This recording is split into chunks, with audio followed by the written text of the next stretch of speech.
hope you all are doing well. This is Anshika Gupta and welcome to my channel. Today we will talk about the CTET exam जो कि आपका फरवरी 2026 में होने जा रहा है. इस एग्ज़ाम की जो ऑनलाइन एप्लीकेशंस हैं वो 27 नवंबर से स्टार्ट हो गई हैं एंड 18 दिसंबर तक ये एप्लीकेशन फॉर्म्स फिल किए जाएंगे. इसके अंदर जो आपकी डेट ऑफ एग्ज़ामिनेशन है वो 8 फरवरी 2026 यानी संडे, इस दिन आपका एग्ज़ाम होने जा रहा है. And that clearly means that you all have 72 days from today, which is very enough time for preparing for this exam. So I hope कि आप सभी का ये एग्ज़ाम बहुत अच्छा जाए. अब बात कर लेते हैं कि एग्ज़ाम जो है वो कितनी देर का होगा. बेसिकली ये आपका 2.5 घंटे का एग्ज़ाम होता है जिसके अंदर आपको 30 मिनट फॉर ईच सेक्शन मिलता है. तो ये बहुत इनफ है और ये OMR बेस्ड एग्ज़ाम होगा आपका, जिसके अंदर आपको OMR शीट फिल करनी होगी. पेन पेपर टेस्ट है ये आपका. एलिजिबिलिटी की अगर हम बात करें तो पेपर 1 के लिए वो लोग एलिजिबल हैं जिन्होंने 12th के बाद DLED, स्पेशल DLED, B.Ed और BLED, whichever course they are pursuing और हैव कम्प्लीटेड. ठीक है, वो लोग इसमें अपना अप्लाई कर सकते हैं. नो मैटर कि आपने जस्ट अभी एडमिशन लिया है, आप फर्स्ट ईयर में, सेकेंड ईयर में, इट डजेंट मैटर. मतलब बस आपका उसके अंदर अगर आप अपियरिंग है तो आप इसके लिए अप्लाई कर सकते हैं. And same goes for the seated paper 2, but that paper requires your graduation. उसके अंदर आपकी ग्रेजुएशन मस्ट है, आपको ग्रेजुएट होना चाहिए अगर आप सीटेड पेपर 2 के लिए अप्लाई कर रहे हैं तो. फिर उसके बाद अगर हम बात करें तो फ़ीस जो है वो जनरल कैटेगरी के लिए पेपर 1 या 2 अगर आप सिर्फ एक पेपर दे रहे हैं तो 1000 रुपीज़ रहेगी.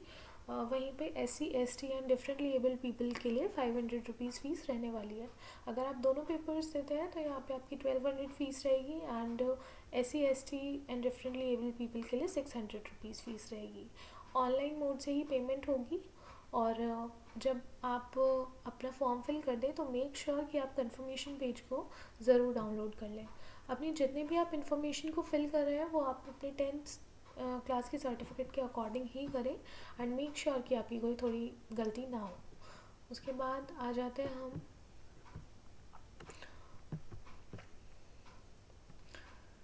कि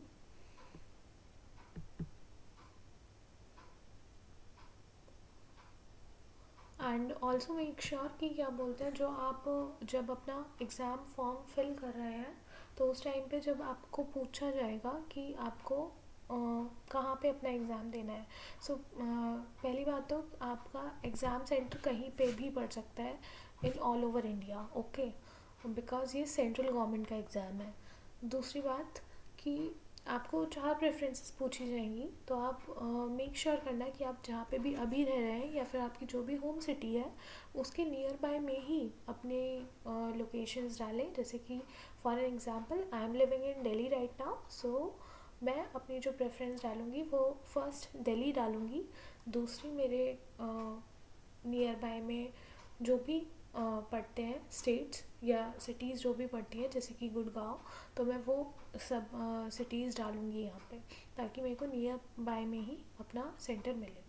सो अब यहाँ पे आ जाते हैं कि जो आपके मार्क्स हैं वो आपको कितने चाहिए फॉर क्वालिफाइंग दिस एग्ज़ाम. तो क्वालिफाई करने के लिए आपको, अगर आप जनरल कैटेगरी से बिलोंग करते हैं तो 60% मार्क्स चाहिए for passing this exam. And अगर आप SC ST या फिर डिफरेंटली एबल्ड पीपल की कैटेगरी से बिलोंग करते हैं तो आपको 55% यानी कि 82 मार्क्स चाहिए out of 150. And general category के लिए 90 marks for to pass this exam. अब अगर बात करें कि इसमें आपके कौन कौन से सब्जेक्ट्स आने वाले हैं फॉर पेपर 1, तो आपकी चाइल्ड डेवलपमेंट पेडागोजी आएगी, maths, EVS and language 1 and language 2. Mostly ये देखा गया है कि जो लैंग्वेज 1 है वो लैंग्वेज 2 से हमेशा हार्ड आती है. तो जो भी आपकी language which ever you feel comfortable with, चाहे वो इंग्लिश हो चाहे हिंदी हो, वो ही आप अपनी लैंग्वेज 1 में चूज़ कीजिएगा और दूसरी लैंग्वेज 2 में चूज़ कीजिएगा। क्योंकि अगर आपने लैंग्वेज 1 में for an example English choose कर ली, तो और अगर आपकी इंग्लिश ज़्यादा अच्छी नहीं है, जैसे कि मैंने अपने टाइम पे हिंदी चूज़ कर ली थी लैंग्वेज 1 में, एंड मेरी हिंदी में बहुत ज़्यादा उस टाइम पे पकड़ अच्छी नहीं थी, तो मेरे को बहुत दिक्कत आई थी एग्ज़ाम में। पर मुझे लगता है कि अगर मैं उस टाइम पे इंग्लिश चूज़ करती तो ज़्यादा बेटर होता, क्योंकि लैंग्वेज 2 का पेपर थोड़ा ईजी आता है। तो इन सब बातों को अपने ध्यान में आप रखते हुए एग्ज़ाम के लिए प्रिपेयर कीजिएगा। एंड पेपर 2 के लिए ये सेम ही होता है, बस क्या बोलते हैं, इसमें आपके जो टीचिंग सब्जेक्ट्स होते हैं वो ऐड ऑन हो जाते हैं, चाहे वो मैथ साइंस हो या फिर सोशल साइंस हो, तो ये सब चीज़ें यहाँ पे आ जाती हैं। अब बाइलिंगुअल आपका ये पेपर रहने वाला है, and it's just an qualifying exam, so no matter what you score, मतलब आपका 90 स्कोर आए, 92 स्कोर आए, आपका 120 स्कोर आए, अगर आपने ये एग्ज़ाम क्वालिफाई कर लिया है तो आप गवर्नमेंट स्कूल्स में अप्लाई कर सकते हो, आप गवर्नमेंट सेक्टर्स में अप्लाई कर सकते हो, एंड वहाँ पे आपको कोई दिक्कत नहीं आएगी, because it's just an qualifying exam. And private schools में मोस्टली पूछा जाता है कि आपका मार्क्स, वहाँ पे प्रेफरेंस दी जाती है थोड़ा सीटेट के मार्क्स को, तो it's just preferable that you will score good. So अब आगे बढ़ते हैं और थोड़ा बात कर लेते हैं अपना सिलेबस के बारे में। तो जो सिलेबस है, अगर आप नोटिस करें एक बार ध्यान से, तो इस सिलेबस के अंदर बहुत से क्या मोस्टली ऐसे टॉपिक्स हैं जो कि आपके KVS के जब एग्ज़ाम्स होते थे, मतलब इस बार तो सिलेबस चेंज हो गया है, Tier 1 एंड Tier 2 आ गया, बट अगर आप पहले का सिलेबस देखें उनका, तो उसमें भी चाइल्ड डेवलपमेंट कैसी ही हुआ करती थी। So it's just I am recommending you कि जब भी आप अपनी पेडागोजी पढ़ रहे हैं, तो आप इस तरीके से पढ़ें कि आपको नेक्स्ट टाइम जब आप एग्ज़ाम देने जाएँ, कोई भी एग्ज़ाम हो वो, तो आपको बस रिविज़न की ज़रूरत पड़े। तो अब आते हैं कि इसके टॉपिक्स क्या क्या रहने वाले हैं। चाइल्ड डेवलपमेंट से आपके 15 क्वेश्चन आएंगे, तो ये बहुत बड़ा आपका रोल प्ले कर रहा है यहाँ पे, जिसके अंदर आपका असेसमेंट, जेंडर, लैंग्वेज, इंटेलिजेंस और चाइल्ड सेंटर्ड एजुकेशन, थ्योरीज आपकी जो है, आपका हेरिडिटी एंड एनवायरनमेंट, डेवलपमेंट, ये सब यहाँ पे आपका पूछा जाएगा। तो उसके बाद आता है आपका इंक्लूसिव एजुकेशन, और जिसमें से 5 क्वेश्चंस आपके कवर होते हैं। ठीक, इसके अंदर आपसे बेसिकली इंक्लूसिव एजुकेशन के बारे में ज़्यादातर क्वेश्चन आएंगे, किस तरीके के जो आपके डिफ़िकल्टीज़ हैं वो आपके डिफरेंटली एबल्ड पीपल फेस करते हैं, ये सब आपसे पूछा जाएगा, और उनके लिए क्या क्या रेमेडीज़ हैं वो भी चीज़ें पूछी जा सकती हैं आपसे। Learning and pedagogy, cognition and emotions, factors जो कि लर्निंग को अफेक्ट करते हैं, इन सब से आपके क्वेश्चन आएंगे जो कि 10 होंगे। फिर अगर मैथ्स में आए तो आपके 15 क्वेश्चन जो है वो कॉन्सेप्ट बेस्ड होंगे। बेसिकली इसके अंदर आपकी जो बुक वाला पार्ट होता है वो आएगा, जिसमें आपको सॉल्व करने होंगे क्वेश्चंस को, और 15 मार्क्स की पेडागोजी होगी। ठीक है, जिसके अंदर आपका language of mathematics, evaluation, problems in teaching, diagnostic and remedial teaching, ये सब चीज़ें आएंगी। तो for this part I would recommend you कि आप जो 1st to 5th की NCERTs हैं उनको सॉल्व करें, मतलब अभी बहुत टाइम है आपके पास, तो आप बहुत इजीली उसको कर सकते हैं।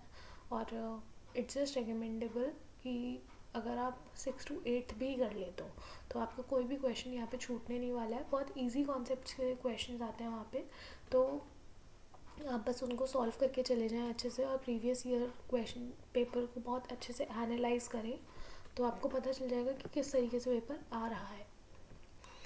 उसके बाद EVS में भी सेम, यहाँ पे आपके बुक के क्वेश्चंस आते हैं टॉपिक्स पे, एंड देन पेडागोजिकल इश्यूज से क्वेश्चंस पूछे जाते हैं। फिर आता है लैंग्वेज कॉम्प्रिहेंशन, जिसमें आपके अनसीन पैसेजेस होते हैं, और फिर उसके बाद आपका पेडागोजी इसमें कवर करता है मेन पार्ट। ऐसे ही लैंग्वेज 2 में सेम चीज़ें की जाती हैं। अब पॉइंट आता है कि इस सिलेबस को कंप्लीट कहाँ से करना है, हमको कहाँ देखना है कि हम सोर्सेज क्या होने चाहिए हमारे। So for child development and pedagogy आपके जो भी कॉलेज में सब्जेक्ट्स रहे हैं इससे रिलेटेड मैं रिकमेंड करूँगी कि आप उन्हीं को बहुत अच्छे से करें। आपका जो चाइल्ड डेवलपमेंट का, साइकोलॉजी का जो फर्स्ट एंड सेकेंड ईयर के सब्जेक्ट्स होते हैं आप उनसे ही कवर करें। जो फर्स्ट ईयर की चाइल्ड डेवलपमेंट की बुक होती है डीएलएड में, वो 80% सिलेबस कवर करती है सीटेट का, एंड 20% जो सेकेंड ईयर की बुक होती है वो। तो आप अगर उनको बहुत अच्छे से कर लेंगे तो आपका मोस्टली इसमें जो चीज़ें हैं वो कवर हो जाएंगी। एंड इस सबसे पहले मैं आपको रिकमेंड करूँगी कि आप एक तरफ अपना सिलेबस लेके बैठे सीटेट का, एंड दूसरी तरफ अपना जो PYQ है लास्ट ईयर जो एग्ज़ाम हुआ है उसको लेके बैठें और देखें किस टॉपिक से ज़्यादा क्वेश्चन आ रहे हैं, और उसके अकॉर्डिंग अपनी प्रैक्टिस करें कि हमने ये वाला टॉपिक अच्छा यहाँ देखा तो ये इसके कितने क्वेश्चन यहाँ पे बन रहे हैं। तो उस तरीके से अगर आप अपना स्केड्यूल बनाएंगे तो आप डेफिनेटली बहुत अच्छा स्कोर करने वाले हैं इसमें। उसके बाद आ जाते हैं हम मैथ्स पे। मैथ्स में जो आपका ये वाला है इसके लिए मैंने आपको बता दिया है कि इसमें आप NCERT सॉल्व करें ज़्यादा से ज़्यादा, और उसके बाद PYQ की प्रैक्टिस करें। एंड देन पेडागोजी के लिए सेम जो आपके डीएलएड में या बीएड में जो भी पेडागोजी रही है मैथ्स की उसको आप पढ़ें, और फिर उसके बाद अपने जो प्रीवियस ईयर पेपर्स हैं उनसे प्रैक्टिस करें। एनवायरमेंटल स्टडीज़ में क्योंकि आपकी NCERT की बुक्स चेंज हुई हैं तो मेक श्योर कि आप उनको बहुत अच्छे से पढ़ के दें। तो NCERT यहाँ पे जो है वो बहुत बड़ा रोल प्ले करेगी। एनवायरमेंटल स्टडीज़ की 3rd to 5th की जो बुक्स हैं उनको बहुत अच्छे से रीड कर लें। और इस बार जो 3rd to 5th की बुक्स हैं उनमें बहुत बहुत कुछ न्यू ऐड ऑन हुआ है। अगर आप चाहें तो मेरे YouTube चैनल पे ही, इसी चैनल पे मैंने 3rd to 5th की जो NCERT है वो बहुत शॉर्ट में कराई हुई है, मतलब एकदम टू द पॉइंट चीज़ें हैं, क्रक्स में है, तो आप उसको देख सकते हैं। सिर्फ आपकी फैक्ट्स बेस्ड वो है, उसमें आप जो जो चीज़ें हैं वो आप एक तरफ ही लिख सकते हैं, और फिर उसके बाद मैंने उससे जितने क्वेश्चंस बन सकते हैं, बिकॉज NCERT न्यू आई है उससे रिलेटेड अभी क्वेश्चंस कहीं पे अवेलेबल नहीं है, so you can check that out, and अगर आपको अच्छा लगता है तो आप उसको कंप्लीट कर सकते हैं। उसके बाद पेडागोजी भी सेम इसी तरीके से कंप्लीट करनी है आपको। पेडागोजी के लिए EVS की जो पेडागोजी आपके पास होगी उसको आप कंप्लीट करें। अनसीन पैसेजेस के लिए मैं आपको रिकमेंड करूँगी कि रोज़ 1 set of unseen passage solve करें, और मतलब वो आपका प्रोज का भी होना चाहिए और आपका जो पोम का है वो भी पार्ट होना चाहिए। तो दोनों आप उसको सॉल्व करें, उससे आपकी बहुत अच्छे से प्रैक्टिस हो जाएगी एंड एग्ज़ाम में आपको बिल्कुल भी दिक्कत नहीं आने वाली है। पेडागोजी सेम जो आपकी DLED की बुक्स हैं उनमें दी हुई है और वही आप करें। Same for the language too. अब बात आती है पेपर 2 की। तो इसमें आपकी जो पेडागोजी है इसमें 2-3 टॉपिक्स हैं जो कि आपके ज़्यादा हैं, बाकी पेडागोजी ये भी सेम ही है। उसके बाद आ जाते हैं मैथ्स पे। मैथ्स में ये जितना भी आपको दिया हुआ है number system, algebra and geometry, इसके लिए मैं आपको यही रिकमेंड करूँगी कि आप जो NCERTs हैं उनको बहुत अच्छे से सॉल्व करें। 6th to 8th में बिल्कुल भी कोई भी क्वेश्चन ना छोड़ें, और ये आपका बहुत बेटर आप उससे परफॉर्म कर सकते हैं। उसके बाद पेडागोजी के लिए सेम जैसा मैंने पेपर 1 के लिए कहा वैसे ही कर सकते हैं आप। साइंस और जो आपकी SST है उसमें भी आप यही करें कि देखिए यहाँ पे सेम सिलेबस जो है वो थोड़ा चेंज हुआ है और न्यू चीज़ें ऐड हुई हैं। इसके अकॉर्डिंग आप अपना सिलेबस देखें और अपना जो NCERTs हैं उस पर फोकस करें। अपने जो रिसोर्सेज हैं उनको इधर उधर मत भगाना, आप इधर उधर अगर आपको ऑनलाइन पीडीएफ्स मिल भी जाती हैं तो भी अपने रिसोर्सेज चेंज मत करना, पहले ही रिसोर्सेज ठीक से चुनो और उन पर रिलाई करो। इट्स ओके अगर आपको थोड़ा टाइम लगता है रिसोर्सेज देखने में, टेक 3 to 5 days, बट अपने रिसोर्सेज ध्यान से चुनो। बिकॉज बहुत से बच्चे ऐसे होते हैं कि इधर उधर भागते रहते हैं और लास्ट में उनको कुछ भी नहीं मिलता है। सो मैं यही कहूँगी आपको। बाकी जो आपका सीटेट पेपर 1 है उसमें जितनी भी पेडागॉजी है वो मैं अपने इसी चैनल पे कराने वाली हूँ, चाहे वो आपकी चाइल्ड डेवलपमेंट से रिलेटेड हो, चाहे आपकी बाकी सब्जेक्ट्स की पेडागॉजी है। और जो आपके सब्जेक्ट्स हैं, जैसे कि मैंने आपको बताया कि आपका ईवीएस का जो सब्जेक्ट है उसके मैंने ऑलरेडी वीडियोस अपलोड कर रखे हैं। So I won't be able to upload the videos again for EVS. So मैं आपको रिकमेंड करूँगी कि आप वही वीडियोस दोबारा से देख सकते हैं। एंड वो मैंने सीटेट के पर्सपेक्टिव से ही बनाई थी, but as you all know कि सीटेट नहीं आया पिछली बार, सो इसलिए आप उनको चेकआउट कर सकते हैं। दूसरा, सीटेट पेपर 2 में जो आपका साइंस दिया हुआ है और एसएसटी दिया हुआ है, आई विल मेक श्योर कि मैं अपने इस चैनल पे 72 डेज़ के अंदर ये सब चीज़ें कंप्लीट कराऊँ। एंड आई होप कि आपको वो पसंद आए। So that's all for today. अगर आपका कोई भी डाउट रह गया है या मैंने कोई भी टॉपिक छोड़ दिया है तो आप मेरे को कमेंट सेक्शन में बता सकते हैं, या फिर आप मेरे को टेलीग्राम पे भी टेक्स्ट कर सकते हैं। अगर कुछ और ऐड ऑन करना हो या फिर कोई आपका सजेशन हो मेरे को लेके, सो आप वो भी बता सकते हैं। मेरे को बहुत अच्छा लगेगा नई चीज़ें जानने में और सीखने में। सो आई होप कि आपको वीडियो पसंद आई होगी। And give me just 3 to 5 days so that कि मैं आपके लिए अच्छे से कंटेंट प्रिपेयर कर सकूं एंड मैं फिर रेगुलरली अपनी वीडियोस को यहाँ पे पोस्ट कर सकूं। So thank you and bye bye. And also मैं भूल गई कि अगर आपको वीडियो पसंद आई हो तो लाइक करना, एंड अगर बहुत ज़्यादा पसंद आई हो तो चैनल को सब्सक्राइब भी करना। Bye bye.